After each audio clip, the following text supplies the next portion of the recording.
Primero, vamos a lo fundamental. ¿Qué es exactamente el trastorno de identidad disociativo? El TID es un trastorno mental en el que una persona experimenta la presencia de dos o más identidades o estados de personalidad distintos. Cada una de estas identidades, a las que llamamos alters, tiene su propia forma de pensar, de sentir, de recordar y de comportarse.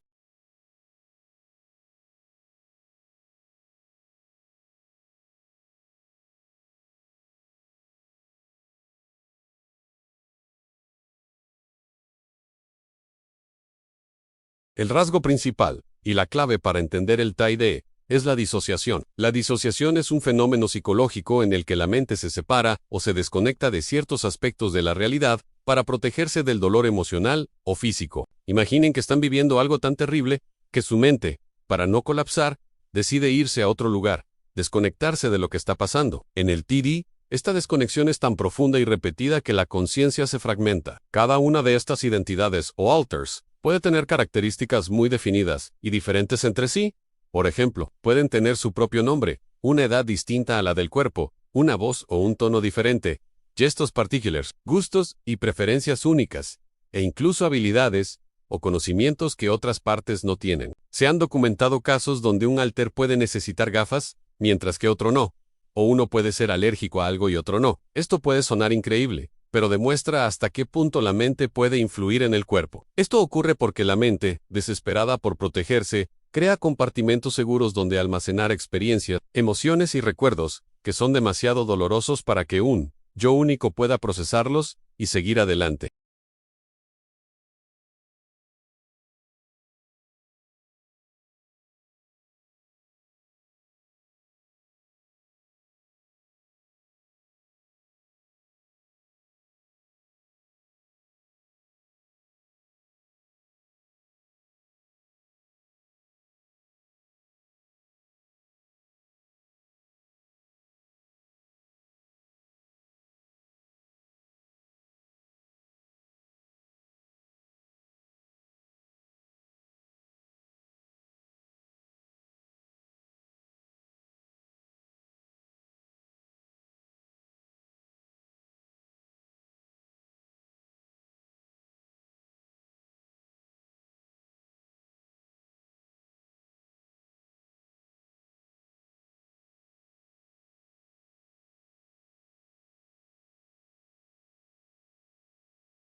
Son situaciones en las que el niño no tuvo escapatoria ni protección alguna. La disociación se convierte en el único refugio posible. El cerebro infantil, incapaz de integrar tanto dolor, fragmenta la identidad para poder sobrevivir.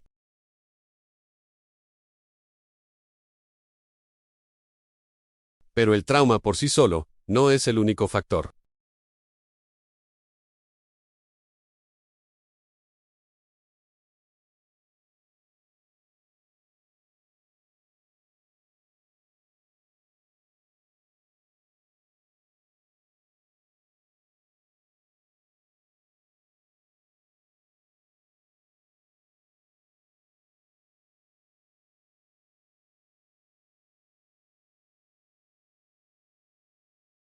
Además, algunos niños pueden tener un temperamento vulnerable, una mayor predisposición natural a disociar como respuesta al estrés extremo. Esto no es una debilidad, sino una característica neurobiológica. Y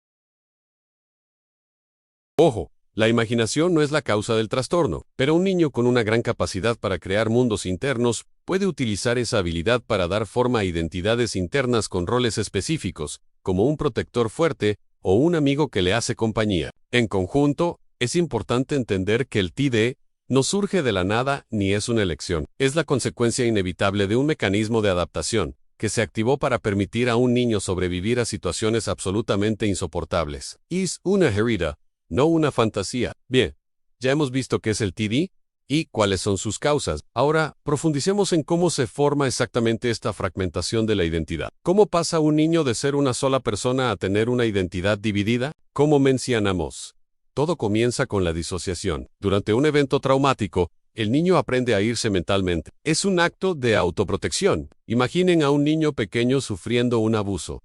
Su cuerpo está ahí, pero su mente se escapa. Se imagina que es un pájaro volando, o que está en un lugar seguro, o simplemente se queda en blanco, como si no estuviera pasando nada.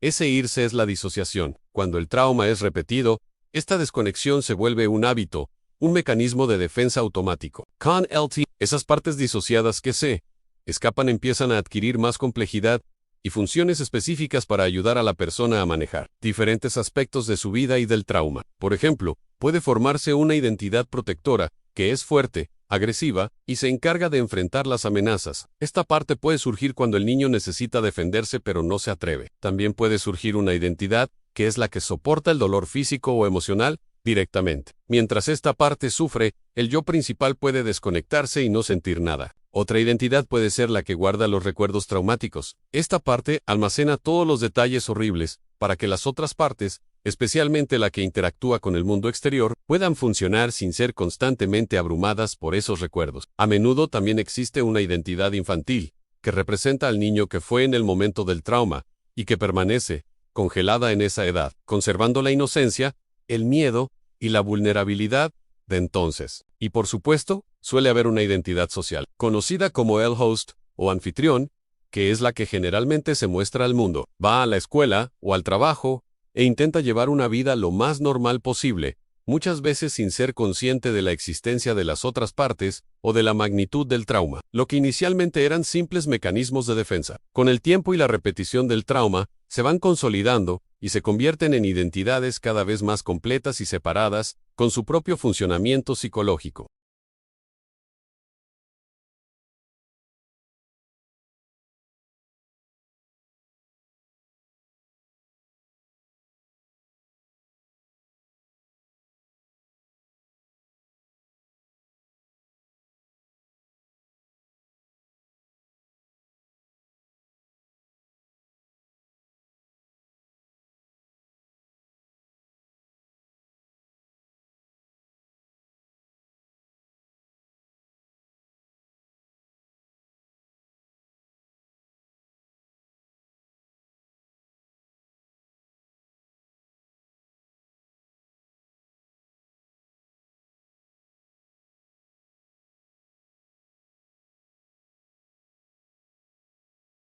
Si este video te ha ayudado a entender mejor el Tidy, por favor, dale a me gusta y compártelo. La educación es la mejor herramienta contra la desinformación, y si conoces a alguien que podría estar lidiando con las secuelas de un trauma, anímale a buscar ayuda profesional. Hay terapeutas especializados que pueden guiar en el proceso de sanación.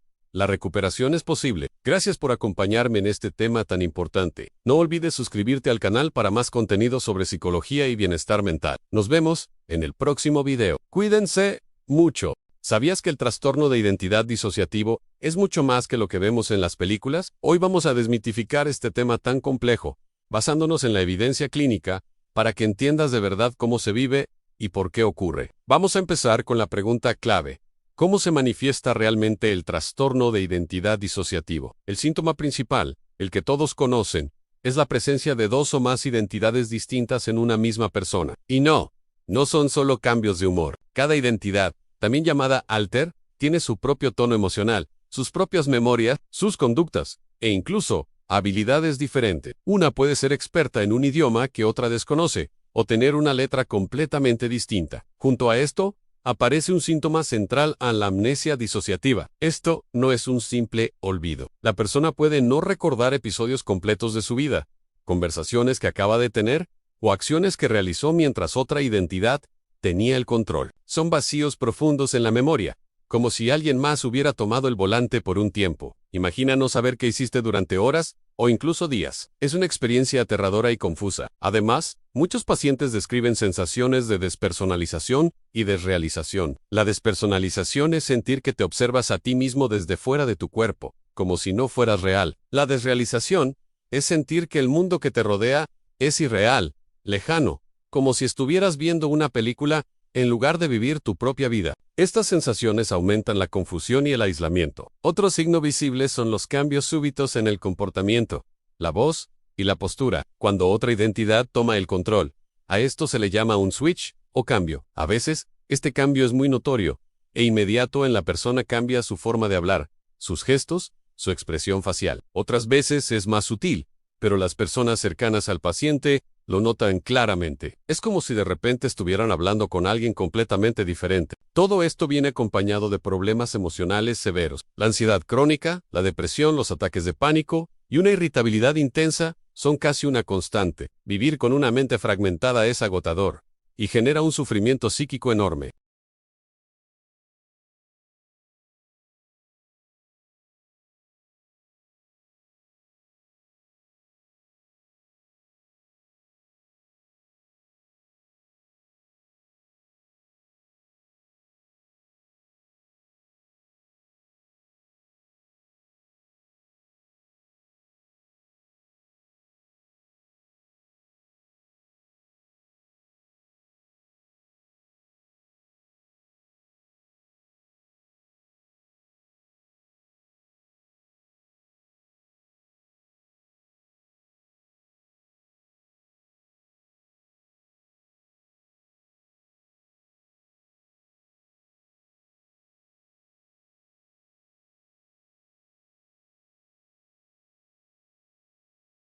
Una de las más conocidas es la identidad protectora. Suele ser fuerte, a veces agresiva o muy seria. Su principal función es defender al sistema de cualquier amenaza, ya sea real o percibida.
Como ven, el sistema de identidades es una estructura compleja y funcional, creada por la mente para sobrevivir a lo insoportable. Cada parte tiene un propósito, una razón de ser, y la terapia busca precisamente integrar estas partes, no eliminarlas. Para terminar, es importante saber que la disociación grave se presenta en diferentes formas clínicas, no solo como el trastorno de identidad disociativo clásico que hemos descrito. La mente humana es increíblemente compleja, y sus mecanismos de defensa también lo son. Primero, tenemos el trastorno de identidad disociativo clásico, que es el que presenta múltiples identidades, relativamente estructuradas y bien diferenciadas entre sí, con amnesia entre ellas. Es el modelo que más se conoce popularmente, aunque no es el único. Luego, existe el trastorno disociativo no especificado. En este caso, la persona puede tener síntomas disociativos significativos, pero no cumplen todos los criterios para un TID clásico. Por ejemplo, puede haber fragmentos de identidad en lugar de personalidades completas, o la amnesia no es tan marcada. Aún así, el sufrimiento y la disfunción son muy reales. Es una categoría que reconoce la enorme variabilidad de estas experiencias. También se habla de las pseudo-personalidades,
Hoy vamos a hablar de un tema que a menudo se malinterpreta y se rodea de mitos: el trastorno de identidad disociativo, o TID. A través de ejemplos realistas y la explicación de su tratamiento, queremos ofrecer una perspectiva más clara y humana sobre esta condición.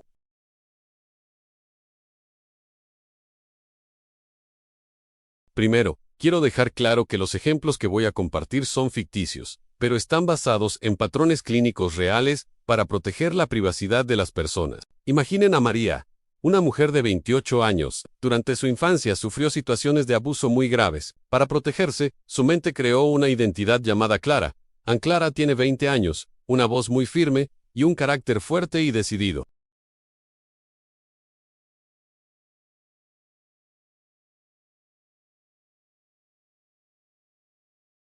Clara puede tener una conversación entera, poner límites claros y manejar la situación con una seguridad que María no siente tener. Lo más desconcertante para María es que, después de que Clara ha intervenido, ella no recuerda partes de la conversación, o a veces, ni siquiera recuerda qué ocurrió. Esta amnesia es una característica clave del TID y muestra cómo las diferentes identidades, o partes, pueden actuar de forma independiente para proteger a la persona. Ahora pensemos en Sergio, un hombre de 35 años. A simple vista, Sergio es un profesional exitoso, una persona completamente funcional. Sin embargo, dentro de su sistema de identidades, existe una parte que tiene solo 6 años. Esta identidad infantil no aparece a menudo, solo en momentos de miedo extremo o cuando se siente completamente abrumado y abandonado. Cuando esta parte toma el control, el comportamiento de Sergio cambia drásticamente. Su voz se vuelve infantil, busca a su madre, desesperadamente, y actúa como un niño asustado. Para alguien que no entiende lo que pasa, podría parecer extraño o incluso actuado, pero para Sergio, es una respuesta automática de su cerebro. Una vez que el episodio de pánico pasa, y Sergio, el adulto, vuelve a tener el control, no tiene ningún recuerdo de haber actuado como un niño, ni de haber llamado a su madre. Es como si una parte de su vida se borrara.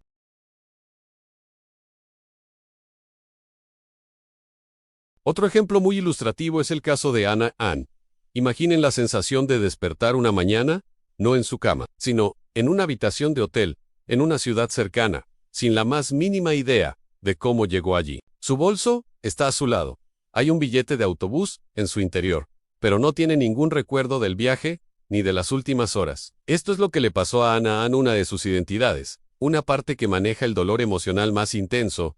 Sufrió una crisis profunda. Para escapar de una situación que le resultaba insoportable, esta identidad tomó el control del cuerpo, compró un billete y viajó a otra ciudad. Esta es una forma de fuga disociativa. La identidad principal, Ana, no es consciente de esta decisión ni de las acciones tomadas. Simplemente experimenta una brecha de tiempo, un vacío en su memoria. Estos episodios de amnesia pueden durar horas, días o incluso más, y son una de las experiencias más angustiantes y desorientadoras para quienes viven con TID. Demuestran que las diferentes partes pueden tener sus propias motivaciones y tomar decisiones de forma autónoma. Finalmente, un aspecto fascinante del TID es cómo las diferentes identidades pueden tener habilidades y conocimientos distintos. Pensemos en un paciente, llamémosle David. En su identidad principal, David nunca ha aprendido a tocar el piano, y si se sienta frente a uno, no sabe qué hacer. Sin embargo, una de sus otras identidades, una que se formó durante su infancia y que tuvo la oportunidad de recibir clases de piano, si conserva esa habilidad, cuando esta identidad está al frente, puede sentarse y tocar una melodía con fluidez. Es como si el conocimiento estuviera almacenado en un compartimento separado de la mente, al que David, la identidad principal, no tiene acceso. Esto no es magia, es neurociencia. El cerebro ha compartimentado recuerdos, habilidades y experiencias en diferentes estados de conciencia para mantenerlos separados del trauma. Estos ejemplos nos ayudan a entender que el TID no es un acto para llamar la atención, sino un sistema interno increíblemente complejo y creativo,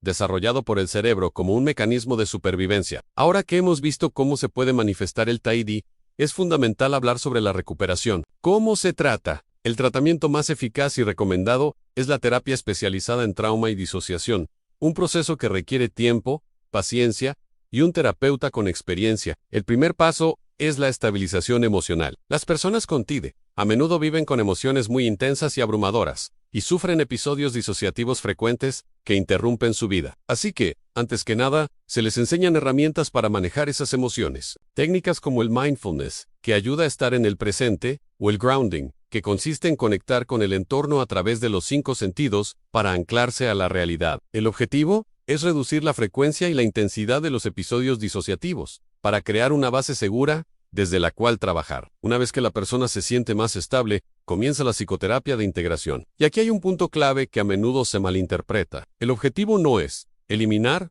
o deshacerse de las identidades. Esas partes se crearon por una razón para proteger. Intentar eliminarlas sería contraproducente y hasta cruel. En cambio, el objetivo es la integración funcional. Esto significa ayudar a todas las identidades a conocerse, a comunicarse entre sí y a trabajar juntas como un equipo. Se busca reducir la amnesia entre ellas y fomentar la cooperación interna.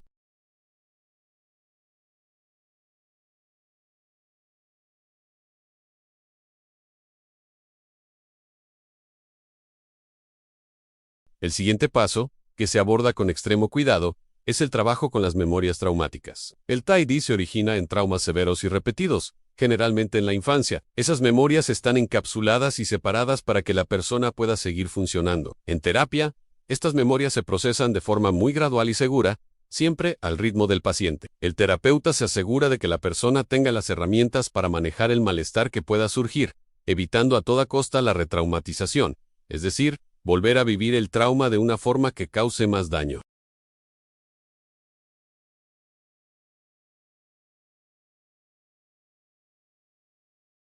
En cuanto a la medicación, es importante saber que no existe una pastilla específica para curar el trastorno de identidad disociativo. Sin embargo, los medicamentos sí pueden ser muy útiles para tratar los síntomas que suelen acompañarlo.